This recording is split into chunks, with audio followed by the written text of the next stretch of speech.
Hello, hello. Go ahead. Go No, go Jill, go Jill. I'm ahead. always running my mouth. Hello, everyone, and welcome back to Moms in a Huddle where no parents stand alone. I'm Jillian Blackwell. I just happen to be here because I am a mom, a parent, and a wife, actually, of an athlete, former athlete, but I'm a mom of three boys, Mackenzie, Jonathan. Jonathan plays for the University of Wisconsin, go Badgers.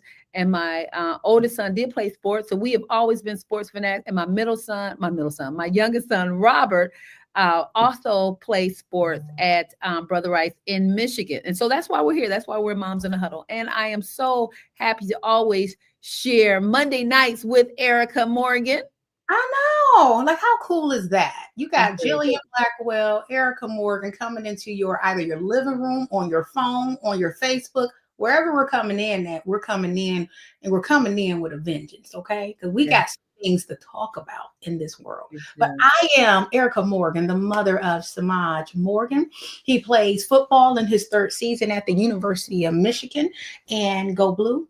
And I'm also the mother of Tyler. Tyler is my eldest child. I always say, I know I look 25, but my eldest child is actually 28. He's about to be 28. And so I count it an honor and a privilege to be their mother. And I count it an honor and privilege to be here talking about our journey of being in a huddle, where in the huddle, no parent stands alone. So today, Jill, what we're going to be talking about today is very, very sensitive to some people. Yes, yes. Yeah, as sports mom, we love talking about what the wins, right? We love being in the stages, we love being in the bleachers or in the court or in the field, but and we love like the scholarships. We love to talk about all the accolades. We love the big moments that our children have. But today, actually, we're talking about the moments where people don't really post about, right? Mhm. The questions, the whys, the tears that we shed for or with our children who are playing sports, really the pressure. And I say kids because they're always going to be our kids. My son actually is going to be turning 21 on Christmas. So officially he's a grown man. My oldest son is 23, my youngest son is 18, but they're still always going to be our kids. And so when you think about the pressure that our kids carry that we can't always see, that's the type of conversation we're going to have about mental health today. Yeah, because when you think about it, mental health is even affecting people in the NFL. It's affecting people in college. It's affecting people in high school. Where I think, Jillian, recently there was a young man that was very, very successful, and Mhm. the fact that he was successful in the NFL, but he took his own life recently. We heard about that. So I think that we need to talk about mental health. Mental health is very important. And what I want everyone to understand is we're not going to leave you hanging. We're going to be flashing down here on our screen. I know it give you the title, but I also want to show we're going to be flashing a contact hotline for suicide and crisis lifeline. You can text them, or if you're having any situations or issues that are in cases of an emergency, make sure you contact 911. Mental health is very important, and a lot of people don't talk about it because they think it's taboo. They don't Yeah. want to talk about how they're feeling. But one thing we want you to know, as Moms in the Huddle, we're concerned for your athlete's mental health, your mental health, and even the person's mental health that may be working next to you. Yeah. Yeah. And, because we may talk about depression or loss or suicidal thoughts, we want to, at any point where you feel like this is heavy, please take a break. Just shut us off. We will not be offended. Your mental health and your peace of mind is number one priority. So, again, one of the things that we want to talk about is how do you, as a parent, speak into your child's life? How do you give them the information that they have so they can take the pressure off? How do you provide them resources that they need within the school or outside of the school? So they can be on a place of healing and a place that they feel as though they can talk to you and others about what's going on in their heart. So I'm excited about the conversation that we're having. And again, one of the things that we talk about, we're not experts, right? No, we're just experienced. So a lot of our parents, we have the experience and understanding who the athletes that we're dealing with, how our child is, how they behave, maybe some of the things that they're struggling with. But what people don't realize is when you're talking about mental health, it's just a term that's used. But Yeah. what does it really mean? That's one of the reasons we're going to bring an expert in to talk to us today. Yes. Share this with your loved ones to let you know that you are not alone. I know for myself, we'll hear in our talk, we'll talk to our kids and we'll say, "How was your day?" And what do they say? It's good. Sometimes they don't share everything, but sometimes that good can mean it really didn't go the way I wanted it to go, or that good can mean it really was a good day. So how do you be able to decipher which one is something that may send them off on the deep end, or where you can kind of come in and help them? So Yeah. Yeah. I'm glad we're talking about mental health today. And so, like I said, we're moms, we're not experts, but we are joining us tonight is Dr. Sabrina Jackson, who is an expert. She's a licensed therapist, she's a speaker, she's an expert in emotional intelligence, and she has walked with so many people through grief, through trauma, mental health struggles. I just want to briefly read her bio. She's a motivational speaker. She's a thought leader. She's a global influencer. First of all, she's a friend of mine too. But she is known as the people expert. Dr. Sabrina Jackson is celebrated for helping people better understand and connect with others, including themselves. A Mm, licensed clinical therapist, she counsels, she educates, and she mentors with dignity, with empathy, and with deep understanding yeah. that's shaped by both professional training and personal resilience. Having faced profound personal tragedies, Dr. Jackson draws on her own journey to guide clients through trauma toward healing.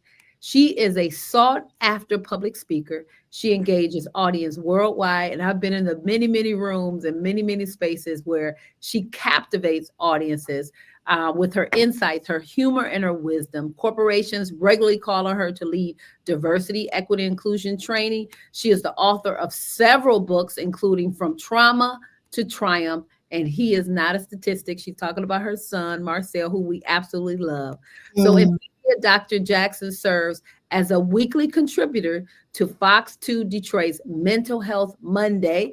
wow. Hey, and she hosts Speaking Life with Dr. Sabrina, a podcast dedicated to breaking the stigma surrounding mental health. So, will you please, moms in the huddle and those who are listening, join me in having Dr. Sabrina Jackson join us for Moms in the Huddle as we talk about mental health. And our subject is when the jersey or when the uniform becomes heavy. What do we Yes. do when all the things that we're coming? It's supposed to be fun, but now it's heavy. And so, Dr. Sabrina, thank you so much for coming back to Moms in the House. This is her second time being with us. We're so glad you're here with us, and we just want to start off. I'm going to actually pass it to Erica. We're going to start with some general questions. So we did the intro, and we're going to dive right in. Well, one of my first question is, as the people's expert, what do you think are the kinds of pressures that a lot of our student athletes are facing today? Whether it's with their parents or experiencing social media, NIL deals, scholarship expectations. What do you think is one of the major factors that they're experiencing concerning their mental health? I think that it's moving in the athletic space.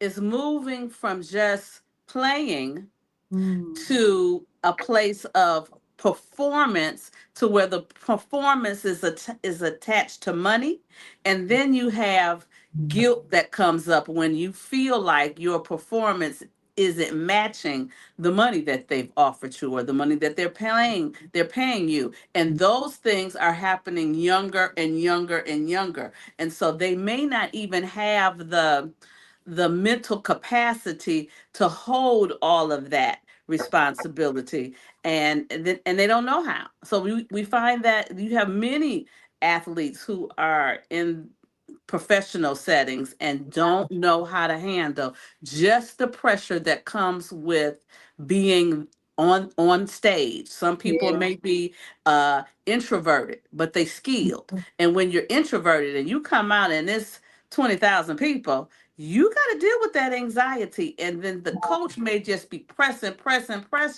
and not really looking at what does this particular player need.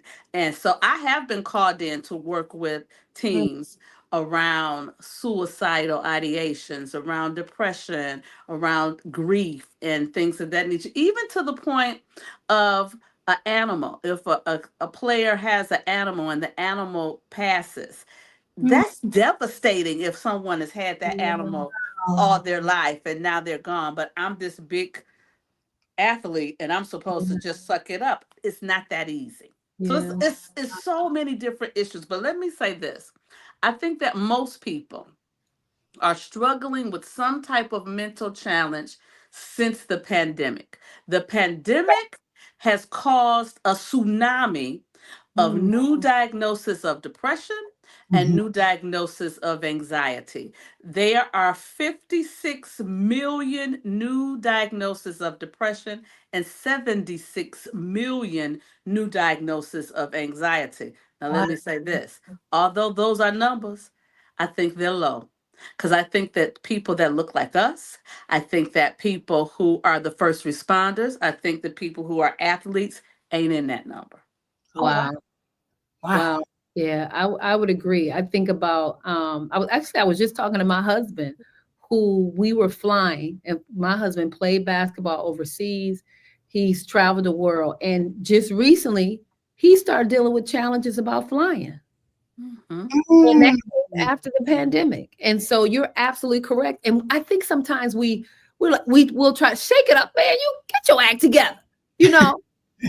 And it comes from a place of fear, right? Yeah. I think he said he was watching some channel, and I'm like, and again, he really hadn't shared that with me. I just happened to see him over there praying down to heaven. I'm like, what's going on with you?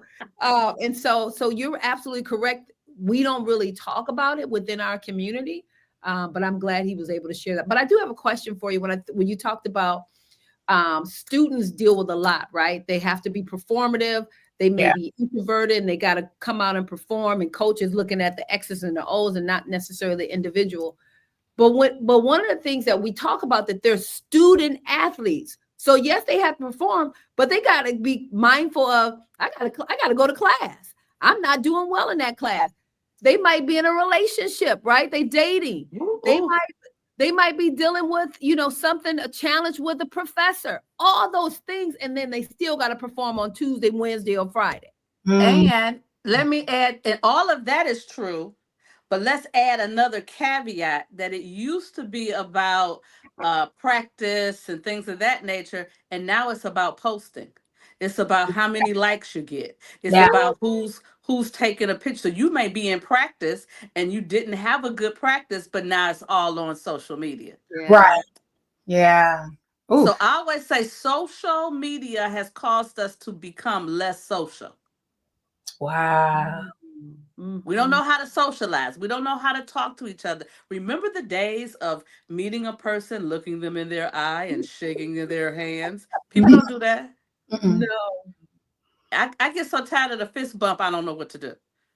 Yeah, that's true. And I understand it because I was one who had COVID, and I understand why people do it. But we have gotten away from just the human connection that we need. Yeah. Mm. And that piece about being vulnerable, what you were talking about your husband, is that men tend to not want to be vulnerable because they equate that with weakness. Yeah. Mm. So one Yeah. of the things that I talk about is the benefits of crying. Mm. Crying has benefits. Mm. It cleanses. There's a cleansing that occurs when you cry. Yeah. There are emotions that are released when you cry. And Mm. so I was talking with Ryan Armani on Fox, and he said, well, isn't that just for women? And Mm. I said, Who if does? God didn't want men to cry, they wouldn't have tear ducts, Right. Right. but they do. But So they do. because they do, they can cry as well. So we have to get to a place that is safe Mm, for our young people, especially our athletes, to have a safe place to just let it all go. that's good.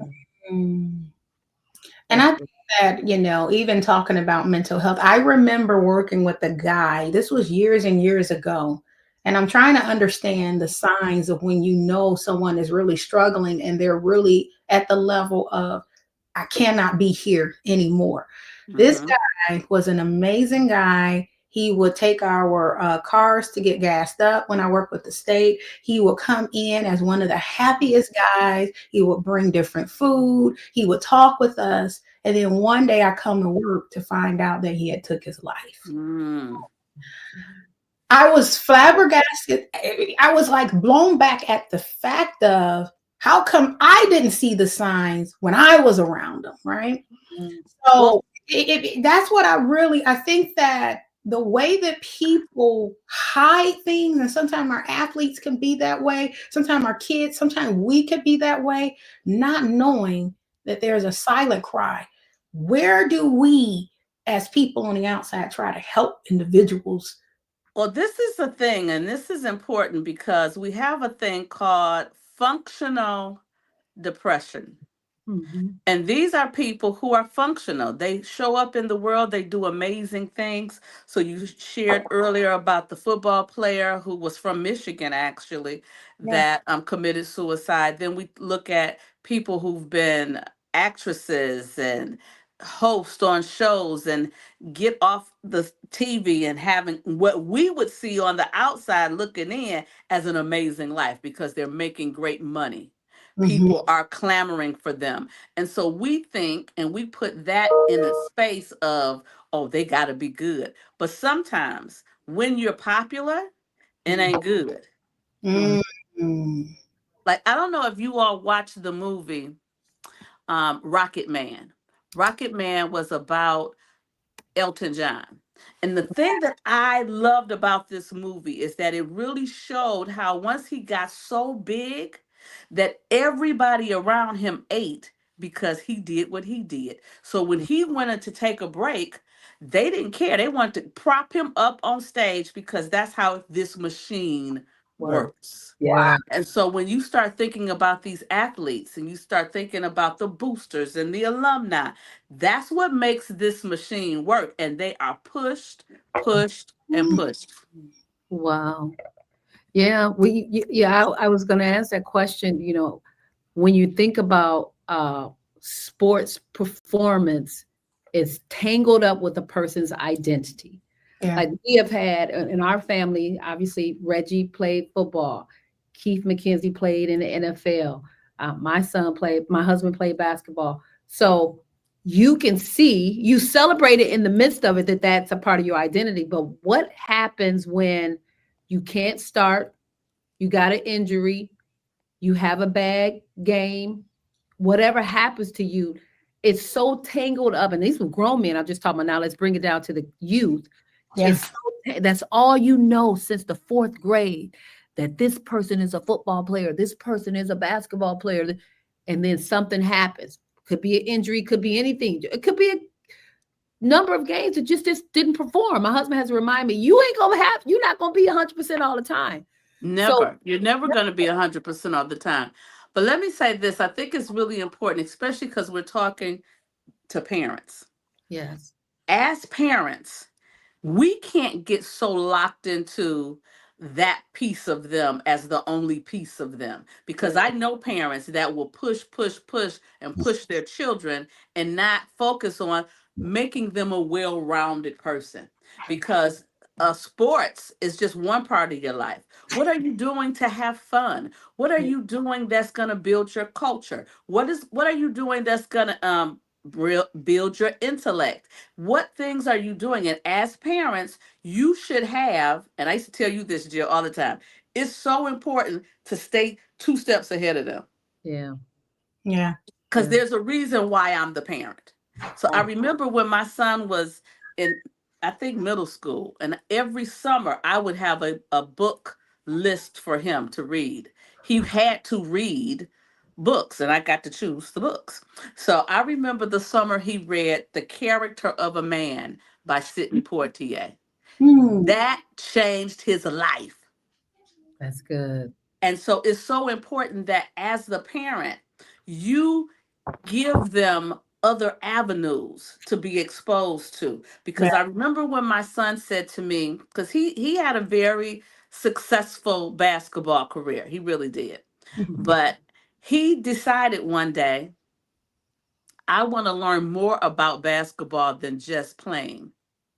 Yeah. because there's more to basketball than just playing. Just Sure. like there's more to tennis, there's more to golf, there's more to anything. And so we started to look at the whole thing about the business Yeah. of that particular sport. And so I remember him doing a paper about the material that basketballs were made of. Hmm. Mm. Somebody making good money on the Yes. basketball, okay? Every day. They are. And I will say, when it comes down to even what you just said about, I think that I told my son, I remember telling my son one time, if you live by the fans of the people, you're going to die by the fans of the people. Yeah. So what happens is, I think that the people in general will pump up a lot of these players or a lot of these athletes. They'll deify them. And then we're sitting up here. And what happens is this: as you listen to a lot of what people say and what people do, when when the athlete disappoint them on what they think is a disappointment, then the athlete begins to feel a certain way. Now the people are not receiving me the way that they used to. That's why you have to be built, like you just said, Dr. Sabrina, on something different than just the fans or just the applause, because when it does go down, then people will be trying to get their next rise. How do I get the next rise? How do I get the next thing? Like a lot of the actors do, or stars. They'll say, you're washed up, right? They don't want to be washed up. Right. So I think that when we're talking about mental health, I'm wondering, Dr. Sabrina, if how can we get people to be real about this thing, to talk about it? Like we're talking about it, but It's people so don't want to. interesting. I really believe that a lot of our young people are totally different than we were. And Mhm. the stigma around talking is not the same Yeah. because it has made it to the mainstream. And so you have movies, you have cartoons, you Mm. have all these things that young people watch growing up that has a space for talking. The greatest example that I have, I remember The Shy. The Shy is a show that comes on about Chicago. It's been on for several seasons, but they began to introduce a men's group. And Mhm. the men were very different. They had different lifestyles, but they came together and it was a safe space and they would talk about whatever was going on. And one of the things that I loved, because none of them were therapists, they was just talking. And then once the person finished talking, one of the other guys would say, well, is there anything that we can do to help you with that? Hmm. Hmm. That sounds simplistic, but it goes a long way. Yes. And so, one of the things I think we have to do is to remind people, especially our young people, that you were not created to be independent. You Yeah. Mm. weren't created to do everything by yourself. You Right. Mm. absolutely were created to be interdependent. So you need other people. You need your parents. You need your teammates. You need them. And so, how you talk to them, how you treat them, how you show up for them allows you the space to know that somebody can show up for you. And so, I remember years ago, so many years ago, because my son is 32 now. He'll be 33 in January. But I remember he was in college, and we went on a college game. We traveled to Hawaii, and when I got there, there was another mother who was just staring at me, and I was like, "Oh, hi." And she says, "You're Marcel's mother?" And I said, "Yes." She says, "Oh my God." She said, "Thank you so much. You raised an incredible son." I says, "Thank you." And she shared with me that her son had an asthma attack while they were on one of their trips, Mm. and he had to go to the hospital, and the mother couldn't get there. And so Marcel stayed with him in the hospital and every hour called the mother to give her an update. Oh, wow. Mhm. Now the thing that's just how Marcel is. But the thing that really blew me back is that he never said a word to me about it. Mm. Wow. And me and Marcel are very, very close. And so I says, Marcel, you didn't even tell me about that. He says, I didn't do it to tell nobody. I did it because That's who I am. that's who I am. That's what I'm going to do. And Yeah. so I think that helping our young people develop a strong sense of self, a Mm. strong sense of this is who I am. I ask my son all the time, who do you say you are? Hmm. Who do you want people to know you as? Right. Not who I say you are. Who do you say you are? And then I'm a Christian, so he'll say I'm a Christian. I said, well, okay, you say you a Christian. I don't say you a Christian. That's what you say. And if that's what you say, are you living it? That's And good. what does it mean to live it? Yeah. Because sometimes people think that, well, if I say that, that means I don't never have no fun. Right. No, Yeah. it don't mean that. Or I never have no laugh. I problem. laugh more than the average person. I really Yeah. do. That right there. Or never have any problems. That's it. Oh my goodness. That Yes. part right there. That part right there.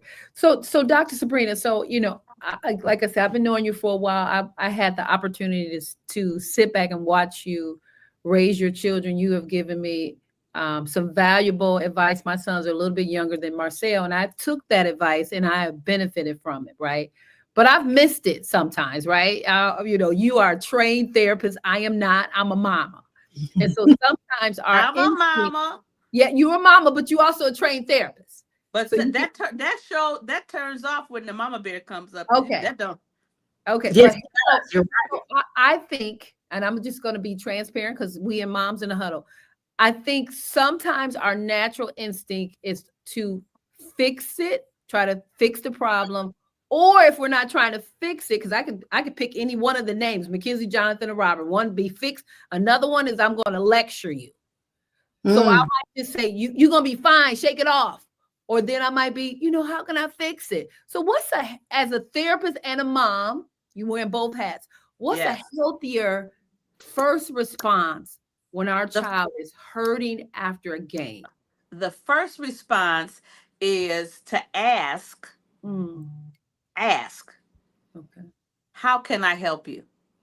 Is Mhm. there anything I can do to help you? Do you want, because sometimes they may just want to sit silently, but they want you to sit there. Yeah. And Yeah. so sometimes we have a problem with the pregnant pause. Yeah. We can't just sit quietly. If we sitting quietly, we feel uncomfortable. Say, well, can you just tell me? No. No, Yeah. I don't want to talk. I just want you to sit here with me. Yeah. Or sometimes it may be an issue that you want to go and fix, Yes. especially when they get to be those late teens, early adulthood, because they have to start Ooh, to make the decisions on what they are going to do and how they're going to do it. So I Yeah. shared this story, and I know Jill knows this, but when Marcel was in high school, my father passed. And when my father was in hospice, Marcel's team was in the state championships. So one night they had practice, and Marcel decided not to go because he didn't know if his grandfather was going to pass that night. And the next day, his coach ripped him a new one and said, I don't care who dying. Well, sir, I'm on my way. What? I had my purse and my keys because I'm on my way. Right. Right. And my son said something very profound to me. He said, Ma, you can go up there and you can tell him off. However, when you leave, I still got to deal with him. Right. So you have and to he said, allow I'm sorry. me, And he said that at what age? 17. Yes. 17. And so he Right. said, no, let me deal with it. I'll deal with it. And he was always respectful. And they did go ahead and win the state championship that Oh. year. Uh-huh. And my father did pass, and then my brother passed. So that was just a tough time for Yeah. our family. But Marcel was so present. Yeah. He just was present, and he prays. And so he said that he prayed, and that summer he came home one day after school and said, prayer really does work. And I said, what do you mean? He says, my coach got a new job. Mm-hmm. Mm-hmm. So Mm-hmm. sometimes we want to fight a battle, and it ain't our battle to fight. Listen, That's it right there. that's And it. so I tell people this, especially as parents, it's a difference. You have to learn how to be an advocate and not an adversary. Mm-hmm. Ooh. So when I am advocating, I don't have to be loud because the loudest voice is not necessarily the one that gets heard That's or right. gets respect. And so I can assert myself and still be respectful. Yeah. Yeah. Because I always say you get much more with sugar than you do with boo boo. Because who wants to spread boo boo over anything? Nobody. No. So it's so important that we learn that because I know that as parents, we he ain't played. Well, you not the coach. That's right. I used to tell my son's coach, I don't get in your lane about how you coach. That's Don't right. come over in my lane about how I parent. Yeah. That's true. And And I if think I felt like there was something that Marcel needed to miss or that he was dealing with, we work together. And so it's a partnership. And how do you develop that partnership is so important now when we do have all of these issues that young people come with because social media puts things out there so fast Yes. before you know it is out and then you're dealing with it on the back and you're dealing with the back end of it. You couldn't be proactive. You are can't be anything but reactive. So Mhm. yeah. And I think that as mothers or as parents, we are trying to learn how to transition from them being a child to an adult and to understand how this thing called life is really gonna life for them. And what Yes.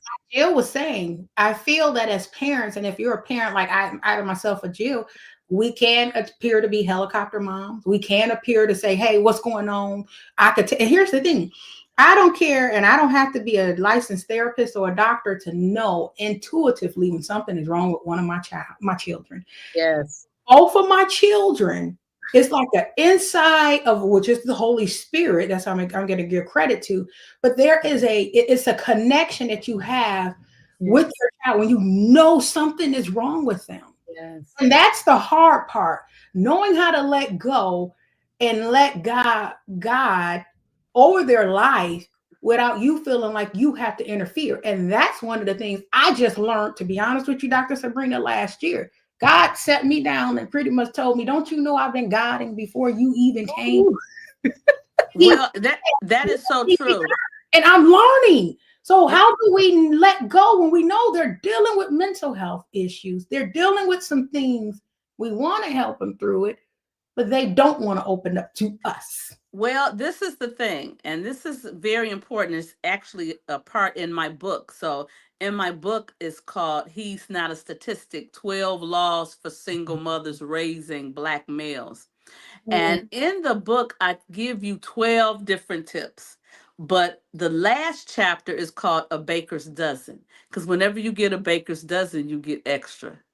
And Right. so, that chapter, I talk about dealing with the transition from childhood to adulthood. And mm, one of the things that I say is that we must learn how to move from being the supervisor of their life to the supporter of their Mm. life.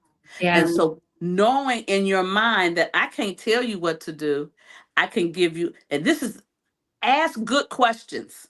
Yeah. Mhm.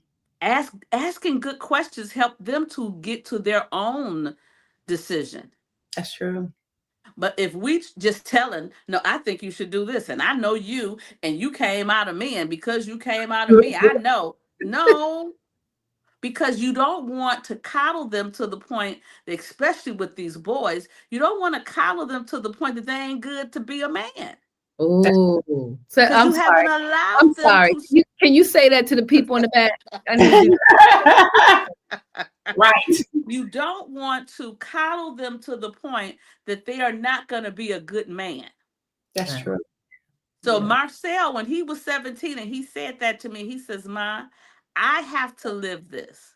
Yeah. Yeah. You can't live it. And the other thing is that because we are believers, we understand that our children came through us. That's right. They still belong to him. And you don't want to be the parent that's in the way of what God is trying to do for them, to teach them, to build character, to do all of those things because we had to do it. Mm-hmm. There are things that I've been through that make me a better me. That's Yeah. true. Yeah. And that you And don't. they have to have their same walk too. And I think that that's what happens when we thinking that we're trying to help them when they're going through their mental health things. We think that we're helping. Sometimes we can be hindering because we're sitting up here trying to get in God's way. God, like, oh, you really think you're going to get in my way or what I'm trying to teach them? And that's the problem. Yeah, as moms, we are really trying to do it. Let me make sure I'm showing.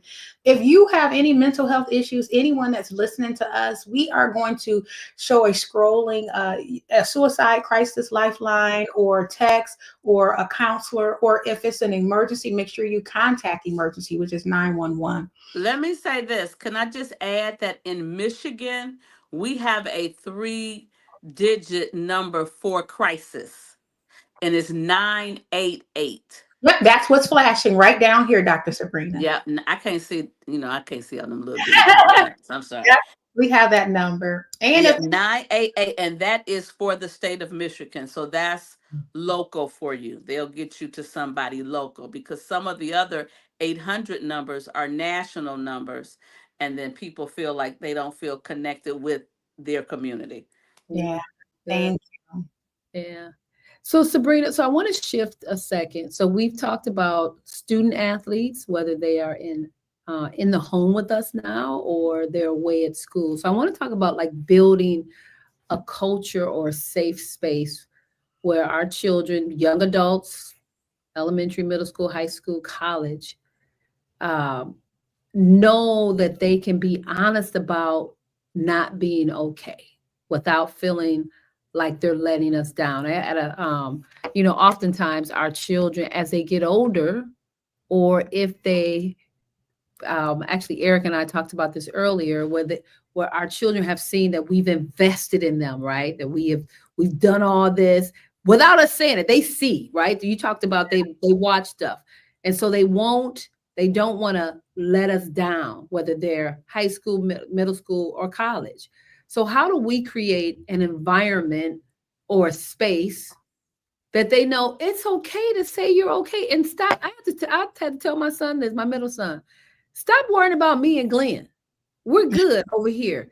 Just live your life, because that's the nature of my middle son. He's always you look like you losing weight. You okay, boy? Don't dribble the basketball. Right? Well, I think that one of the things that I would advise is that having open communication where it's not just them talking about what's going on with them, but you can be transparent too. Yeah. Because just because you're a parent don't mean you're not human. Yes. So my son and I used to have these dates. We would go on a date, we would go out to eat, and I could ask him one question, whatever I wanted to, and he had to answer. And then he got to ask me one question, Oh and wow. I had to answer. Mm. Oh my. Oh my. Oh my, right. But it's necessary, because I will say this, my son is 32, and he can tell me anything, and vice versa, Yeah, that's good. because I've opened up the space and I made it comfortable, and I was transparent That's good. That's good. about what's going on with me, or when I'm not okay. I remember Marcel said to me, Jill knows that I like this. I love potato chips with cream cheese. It just sounds weird, but it's so good to No, me. 'cause I eat that. I do Oh that my too. god! Oh And my god! I Reese's love it. peanut butter. I thought you were going to say Reese's peanut butter I cup. love Reese peanut butter cups too. But my son said to me once, he said, "Oh, you must be depressed." And I said, "Why you say that?" He said, Hmm. "Because you're eating potato chips and cream cheese. And potato chips and cream cheese, even though I like them, they're emotional eating food for me." And he knew it. Mm. Wow. Yeah, And so I think that the very thing that we say we want them to do, we we got should to be willing to do it too. do. That's good. I remember I had told my oldest son this. My oldest son is more direct, sarcastic, not really cared about your feelings. And so I He had to agreed. He I agreed. yeah, straight up. And I said, "You do know that I'm a girl, right?" I said, "I'm a girl. You gotta be like, you gotta be so." Well, I think one time he was taking me to the airport and I was dealing with something. Mama, you could have told me you had get. I said, "Would you be soft?" I'm having a soft conversation right now. And so Ooh, you're right, we have to be transparent with our boys and our girls as well. Yes, because yeah. I like a lot of things are not gender specific. They're Yeah, just personality specific. absolutely. And That's so you do need to know how your child is wired, because if you talk to them in their language, you'll get much more out of them when you understand, because a lot of times they're not like us. yeah, They not. I'm a people person myself. Be like, I don't be caring about all of that. yeah. So I had to learn not to take things personally. yeah. I had to learn how to not have my facial expression look all toe up when I'm tripping. Because, like, when I had the question and answer period, I asked him a question. And I was really just joking, but then he answered the question, and it wasn't funny no more. It You- wasn't funny no more. Then I was like, oh my Lord, oh my G, okay, whew, okay. I had to get myself together because I know my facial expression was looking like, whose child are you? Who raised you? But we also have to know that their influences are not just Mm, in your home. that's good. yeah. I mean, Not. I will say one of the things that I've learned as a mom, even with my son, he was more willing, when I talk about my youngest, he was more willing to talk when he went through pressure. Mm, Mm-hmm. Life. Like pressures of life opens him up. My Okay. oldest son, when he's just regular, he'll talk to me anyway, but it came with maturity because he's 28. He's going to be 28. So his maturity level began to say, Ma, and we began to talk more about things in life versus the younger. But the pressures of life is, I believe, can open up some kids. Like a lot of people don't know, and Samaj talks about it, and he's actually in the process of wanting to talk to younger kids about dealing with diagnoses like ADHD. For a lot of kids that have the diagnosis of ADHD, I had to learn how to raise him and Tyler differently. So therefore, Mm-hmm. I couldn't fuss at Samaj as because any tone that was heightened meant that I was fussing at him. Or any tone that may have made him feel like I'm in trouble, I was fussing at him. The mm, doctor actually told me when he was younger, I remember Dr. Boone, he said, listen, you're expecting your kid to act as if he said, let me give you the best example when you're dealing with a kid with ADHD. See, that's another thing that parents don't know what they're dealing with when kids have mental health disorders. But my son has rose over it, thank God. Both of them have. But I had to learn how to mother them. The doctor told me one time, he said, imagine yourself in a wheelchair and you're not able to walk. And a person comes up to you and say, get up, you can walk. Don't wow. you know you can walk? And you're telling this person to get up and walk. He said, that's the same thing that happens with your child. He That's said, good. you're expecting him to get up and walk when there's not enough serotonin getting to the frontal lobe of his brain to wire it at this time so that he can logically think about things. So I had to learn how to uh, parent a kid with ADHD and ADD because my oldest have ADD, and then Samaj has ADHD, and with something we're not ashamed to talk about. He knows it, but the thing with it is learning how to communicate with people that may have a disorder attached to them. Dr. Sabrina, how do we navigate that as a parent and be successful in it and help other people be successful in navigating that? Well, I think that what you said was so profound and so good, but I want to take it down to an even more simplistic level. You have to learn how to parent each child because each child is different. They Yeah, are. So they may not have a mental health disorder or a mental health challenge, but you didn't get a manual on how to raise them. yeah, And with these things they call cell phones and iPads and all of those things, and people just being so focused on digital yeah. existence, that has made kids crazy. It has. That I have seen in the juvenile justice system, the number one reason why kids are going in is because they are being told by their parents to give up their devices, and they lose it Yeah, because they're addicted. So I think it's important that as a parent, you understand that you don't know it all. Yeah. Two, that you do need assistance and help.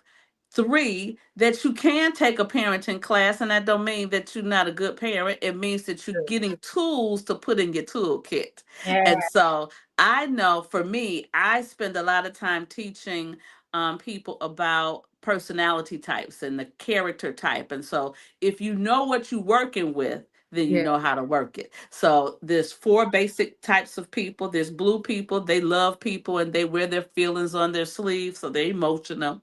They can seem a little soft, but they're sensitive in nature. And then there's gold personalities. Those are the structured, dependable, like the rules, like the order, gonna get the task done first.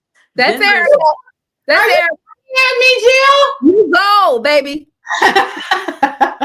Go ahead, Sabrina. Then there's the green personality, and the green personality is your intellectual person. And because they're intellectual, they don't generally have emotions. So they don't, like when she was talking about her oldest son and how he need to be more soft. He ain't thinking about that.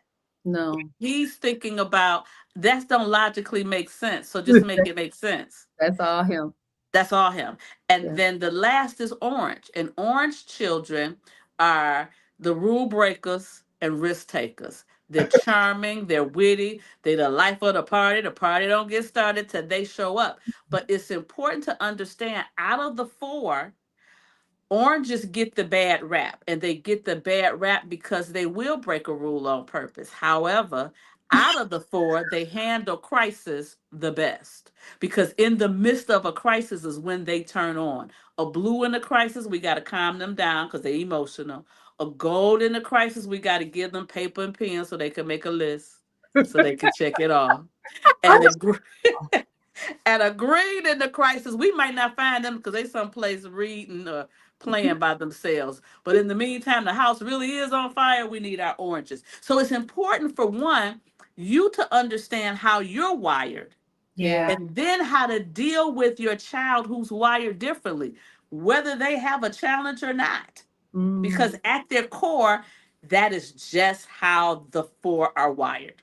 I just want to first off say, Jill and my best friend, how y'all gonna categorize me in the Come on, gold?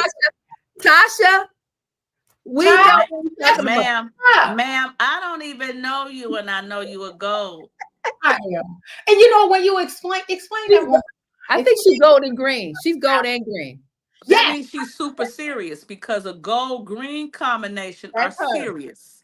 Because the gold wants to follow the rules and make the rules. They like rules. They like them so much they want to make them. And after they Absolutely. make them, they want to enforce them.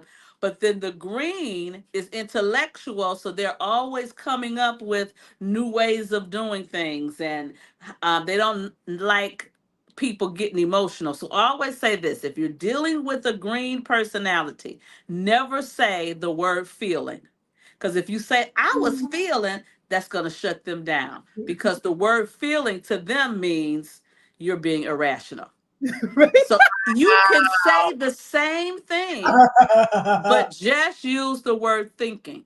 If you say, I was thinking, it's going to open them up. Feeling is going to close them down. So it's just important to understand one, that we all have all 4 colors in us, all 4 types in us. They're just at different levels. So once you understand where you are right now, that's where the work begins. Because whatever you're high in, you need to bring that down, and whatever you low in, you need to bring that up. Because the more balanced you are, the more blended you are, the better you are at navigating all your relationships, and not the ones that's the easiest for you. I love Plus, Oh, God tells us, don't we say to God, Lord, empty out my cup so that you could use me up? But are you saying use the primary color in me? it. Or are you saying use all of me? So Yeah. when you get stuck in your primary color, you're walking in flesh, and flesh is forever letting ego supersede holiness. God's trying to use all of you would and you not say just that the. again? What did you say? The flesh is forever letting ego Supersede supersede. holiness. You need to patent that. I did. It's Oh, mine. because here's the thing. You got the people in the comments are going crazy, Dr. Sabrina. Oh my God. Are they? They are going crazy. They're saying you're good out the net. Tasha is saying, woo. Oh my goodness. She's saying this is good, Dr. Sabrina. Yeah. And if people on here want to find out what their color is, they can go to my website, sabrinajackson.com, and push essential color. You can take the test there for free. Wow. And we're also going to put on here, if you want to contact Dr. Sabrina for any referrals or any speaking engagements, this is her number directly to where you're able to get in contact with her. You're able to, as you see, we love her. We're going over in time talking with her. When you went on that, we over in time. How much time we were supposed to have? Well, we go over all the time. We go okay. But we do 45. We're trying to get better with doing the 45 minutes. But here's what happens. Our guests take us to a next level like you did. When you got on that color thing, and I think when you start seeing yourself in that, people start saying, oh my gosh, that's me. Oh my gosh, that's me. Jill was able to point me out. I was because me and Jill work balanced together, right? But we're on two different spectrums. Oh, yeah, but Jill has been trained. Yes. She's been trained by the best. Because the chief doer, Miss Renee Wallace, is the goldest gold of them all. And what's interesting, the way that God works is that he'll bring the people into your life that balances you off. My husband is all blue. So blue. So blue. When Dr. Sabrina talked about men have tear ducts, my husband, there would be times he'd cry, and I was like, Lord, do I love you as much as Glenn do? Because I ain't crying like that. But when the aha moment that I had, and I think it might have been 2000, I can't remember the year, that so blessed me when I understood who I was from the color perspective, my personality, and then I knew who was in my house. I knew Mackenzie, even at a young age, that he was green, because he was gravitating towards books and dissecting us and intellectual. Jonathan is me, personality. Robert is kind of a mix up. But when you understand, going back to our conversation that we're having, how do you create a culture? It goes back to understanding the personality of the people. So Mackenzie may not be as open to if he's struggling with something because he's in his head. Yep. Jonathan, he might talk about it for a minute, but then he like, I'm grown. I can figure this out. But I think the other thing is when you know what color you're dealing with, then there's things specifically that speaks to them that opens them up. So with your green child, because they're intellectual, you may not even have to have a conversation. You may find something that has some data or some research and says, I was reading this here, look at this. And they go, what? Some information? What? Okay. They love it. And then for the gold personality, when they're struggling, when they're going through, they need to know what's the task that I'm going to need to do to get there. Absolutely. Give me the 7 steps. Here's the thing. When you're talking, and I'm going to get off the kids, but for me, I am very serious. So I know I am gold. I'm a little of all 4, but my dominant one is that gold. It's like, we have to accomplish something. We're going to get it done. And if you can't get it done, I got it. I'm not so let me help you, gold. Yes, help me. Let me help you. Because the thing about golds come across to other people as controlling. Because what you just said is that if you can't do it, I'm going to jump in and do it. Then no, ma'am, because what we don't allow is that there's diversity in style. And so there's something that's called being a pressure prompted person. A pressure prompted person, it looks like they're procrastinating because it seems like they're waiting till the last minute to do something. However, it is the pressure of the deadline that prompts the idea. But for gold people, y'all need to know, y'all want to know this what time it's supposed to be. This was we supposed to be there. I'm supposed to read this by this day. They got a list for the list. They have a meeting for the meeting. And a pressure prompted person don't need none of that. But when they show up, they're going to be a beast at it. Right. They can just do it at that moment. Yeah. Now we do have a comment by Robert Land Yeah, Black. that comment is a lie. You ain't never been orange. He said he thought he was orange, Jill. No, boo boo. Robert. We don't just put him in the blue, and he's like, "No, I thought I was orange." No, he's very blue. Oh, Very blue. From the person who tested him. Yes. back Yeah, well, I thought I was to orange. the drawing board. But maybe you're orange because they say we're one flesh. So maybe Yes. that might be, you know. Mm. Natasha says, "Pressure prompted person. That's me." Oh my gosh. I love it. I Yeah. love it, Tasha. Yes, she I is. love She's like the And one. this is the other thing. I think that when you learn how you're wired, because I just did this study the other day that talked about the difference between your God-given gifts Mhm. and your strengths and talents. Those are two different things. And Yeah. so sometimes they can mesh together, but your God-given gifts come easy for you. Yes. I agree. You just can do it. Wake You up know, like you just can't. But your talents and your strengths may be inherited genetically. It Mhm. may be something that you've developed over time and you worked on. So I'm not one who believes that a weakness can never become a strength, that's good.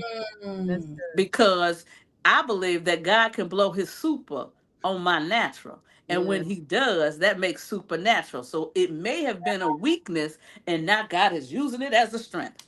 Yes, always, always. So how do we tie this back up? Because we've been a little selfish. Mom's in the huddle. We like, And we've been Well, pulling I for think, her, Jill. but I do think that it's so important as we talk about talking to our children. We need to know how to talk to our children. So you yeah, need to know what you're working with. So I believe that, of course, as a mother, you need to know how you're wired, but then how to really look at your children and say, this child is a little more sensitive. So I need to do something different than with them than I do with the one who just want to leave me alone, give me what to do. So know what you're working with, because you can't use the same thing with all children. that's Yeah, good. that's all good, You good. just Dr. can't. Sabrina. That's good. And another thing, I don't know, I would add, as a mom, I recently started doing this. I start talking to, me and Jill, we're God's girls. We're not ashamed of it, right? And it sounds like Dr. Sabrina is also God's girl as well. I start talking to Holy Spirit, saying, Holy Spirit, listen, I need you to tell my kid this, just to see if there's a prompting that he's going to drop in them, to where I don't always have to be the one to tell you things, but can he drop? And when I say the Holy Spirit, you talk about the real deal, Holyfield, he will drop something in your kid's spirit and they will do exactly as you talk to the Holy Spirit about your kid, for Yeah. them to do it. And you didn't even know. You would think you ain't going to get through to them, but some way he does. So Yeah. for me, I'm learning that to be a nugget. Really confiding in the Holy Spirit about, Lord, can you talk to my kid about this? That's Because they're good. not going to receive it from me, because our mama Our mama. send And someone across their path that will do it for me. that's the whole thing right there, is You that know? because earlier I talked about how our children have other influences outside of ourselves. Yes. And so making sure that we surround them with people who are like-minded as us, who they may not do it like we do it. However, we know that they're quality people. I have quality people that have been around Marcel. So Marcel has turned out to be a pretty good dude, you know? Yeah. But it's important that we do that. And so I didn't get it right every time. That's Yeah. the other thing as a parent, because sometimes you'll think it's your fault Right. that your child is going through this or dealing with this. It may not have nothing to do with you, That's and true. you making it about you. So don't make it about you, and ask them, how can you be of assistance with them in this area? I Yeah. love that, And Dr. I love that. I mean, I was texting your son at the game, at my son's game in at San Diego. And so I said to him, I'm like, I said, I'm gonna need you to call. I'm gonna need you to call.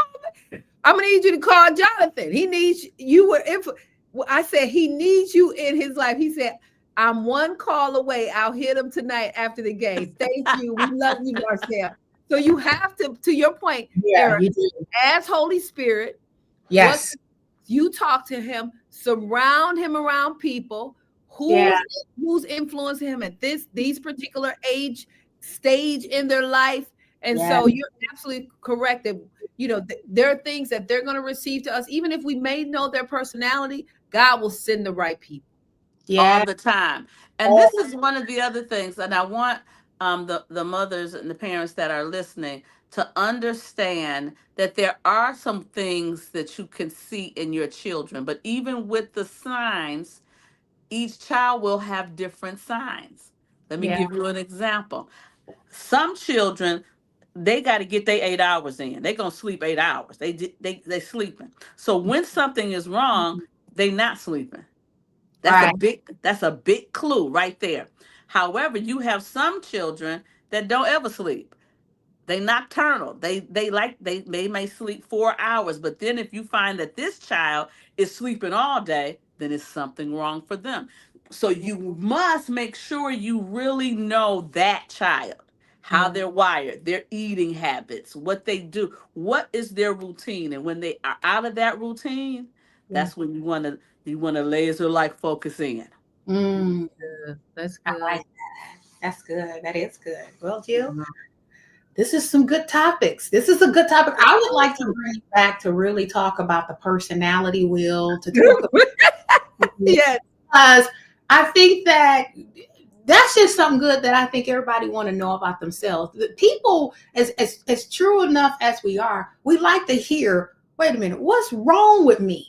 There's something got to be wrong, or what's right with me that I Come can on. see that I'm like, okay, that makes people Man. like to make connections, right? Yeah.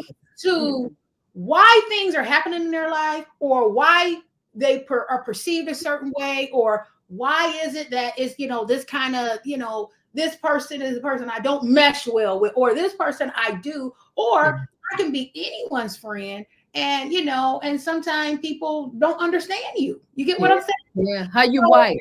Yeah. How rarely are we wired? Which, of course, we know we can talk with Holy Spirit, He'll reveal to us. But there are people out there that really don't know how they're wired, why they're right, why they're wired the way that they are, why they may offend people, or why they may not offend people and feel like they're unheard, or they're kind of hitting in the back, right? Mm-hmm. So I think that you coming back on another time, Dr. Sabrina, to talk about the personality wheel. Okay. You gave some It's good so funny. stuff. Hey, Jill, you What? hear her calling it the personality wheel. I'm like, Whatever. I don't know what it's called, but when you it's called Essential essential colors. colors. It's the essential colors. essential colors. Yes. And it could be more than just the brief synopsis you gave us, Oh because my God, there's so much to it. that's yeah. what I'm saying. Yeah, People it's a lot to it. Yeah, it's a tie lot. this together. Yeah. So, Wow. yeah. Well, we have certainly enjoyed you, Dr. Sabrina. When Thank you. when we saw the headlines, the games are taking place, just a lot of stuff that is happening. I like what you said earlier today when you talked about it's not just our kids; it's everybody is going through. Everybody. Everybody's going Everybody. through stuff. Yeah. And so we certainly appreciate you taking your time. We know you're a busy woman. My mother-in-law actually wants to talk to you as well. She said, Sabrina Jackson's so busy. But we thank you so much. And I know, Erika, you always close us out with one thing. So I'm gonna pass it back over to you. Oh, yes. Dr. Sabrina, I want to ask you your journey in one word. My journey in one word: elevation. Mm. Why? Why is that? Because everything that I did, I started from the bottom. Now I'm here at the top. Oh, What? you got to end us on that note, Dr. Sabrina. Started from the bottom. Now I'm No, here. I'm here. No, No, I'm here. But I'm sorry. not only, That's not. I'm sorry. That's not your theme song, though. no, my theme song is all I do is win. Win. No matter what. Win. No matter what. Because if it looks like I'm losing, I promise you I'm winning. That's it right there. That's it right there, Dr. Sabrina. Yeah. So I don't allow I don't allow a situation outside of me, people outside of me, to dictate how I feel inside of me. Come on. Because my navigating of the world is an inside job. Ooh, that's And good. what I know about the Holy Spirit, I love that you kept leaning to the Holy Spirit. There are 70 functions for the Holy Spirit. 70. And most people can't ask the Holy Spirit to do what the Holy Spirit can do because they don't even know all the functions. Mm. Come on. And you're gonna have to come back. How you just gonna drop that on us as we close? I know, because now you're going to try to have us open up some stuff. You said, let me tell you, I'm sorry. You see, me and Jill get beside ourselves when we start hearing good things. Like we get like real antsy, like it just come out. So you said something. You said you know who you are because you built it within the inside of your world. It sounds like to me you've learned, and I've learned this too, and I've actually mastered it. You're delivered from people and what they think about you. Oh my goodness. Oh my God. Let me tell you something. You can't be on TV. You can't be in public's eye and not have thick skin. Yeah. Because you're never going to please 100% of the people 100% of the time. People are always going to have something to say that they like or they dislike. And please have your opinion. Please have it. Yeah. You have a right to it. Yeah. But I don't have to answer to it. No, I don't. I love me. You see my shirt? It says the Self-Love Club. Okay. Come on Because now. I love me. You don't love you. What's wrong with you? What's wrong with you? I love that, Dr. Sabrina. We're going to bring you back, Dr. Sabrina. We have to. Anytime. She knows it. Bring you back because you were fantastic. Amazing. Yes. And you haven't even seen her live and in person. It's a whole nother ball game. Wow. Well, Dr. Sabrina, thank you for coming. We thank you for coming. Can we get you to say, I'm in the huddle before you leave? I'm in the huddle. Hey, I love it. I love it. We love you, Dr. Sabrina. Have a bye, Bree. Bye, baby. Jill. Ma'am. That was so good. You talk about why we always have therapy sessions with moms in the huddle. You know, God knows what he's doing. Because I promise you, we be saying, look at me, don't even we act like we're gonna do 30 to 45 minutes. That's what we act like. And then we end up going over this hour because of the information is so rich. And then we divert from our questions and we just start casually just really enjoying it does become a therapy session for us both as moms, as parents that are listening to our conversation. We wanted to do, Jill, we're probably going to do this next week, maybe, for our listeners that are listening now. This is going to be huge. We're going to send out a link to where you have a question and you want to ask that question in person, not in person, but on the show where we're going to bring you up. You can pop in and say, hey, I have a question. Next week, we're going to be sending out that link to where you're able to pop in on us and say, hey, I got a question, or I want to join the conversation for a moment. Yeah, they're going to join the huddle. You want to join the huddle? We're going to be sending out that link for you to be able to be a part of what we're doing, because this show isn't just about me and Jill and our perspective and our guests, but we want to hear from you too. Yes, I love it. I love it. And we also have a special video that we're sending out. We reached out to moms across, some of them were Big Ten, but we have just mentioning before we close out the year, the things that we're thankful for. So that'll be coming out. It was supposed to come out on Thanksgiving. It'll come out next week. But this week. Okay, and I'm excited to see it. So we're going to join everyone back in the huddle next week. Jill, do we know who we're having? If not, sometime we want y'all to stay on your toes because you don't know what me and Jill going to do. But we got some special guests coming next week. We do. And I'm excited about that one. So we'll let you know. And Erika, look what I just finished. See, Jill's okay. So let me tell everyone. Jill decided to take a trip over to Europe area, Germany. Yep. She brings me back like 8, 9, 10 chocolate bars. Okay. The moment she brought it back, I'm in my car munching down on it, but that's just because she thought about me. That chocolate bar was so good. And it's like a chocolate bar with 4 or 5 different So good. macadamia nuts, with dark chocolate, with So almond, good. with pistachio. I'm like, what the Jill just, yeah. So she's showing the wrapper because we Yeah, did. this is my husband said you eating too much chocolate. This right here was the bomb.com. I'm gonna have to go back to Germany to get some more chocolate. Look at it, eating it But off. someone told me they sell these at Aldi, so I'm gonna have to check it out. I've never seen it, but I will say in other countries they may make different things that's a little Yep. bit different than over here in America, but it tastes delicious. Yeah. Yeah, Jill. So Right. we're going to see everybody in the huddle next week. Jill, love you. Love you too. Bye-bye. Bye, everyone. Thanks for joining. All right.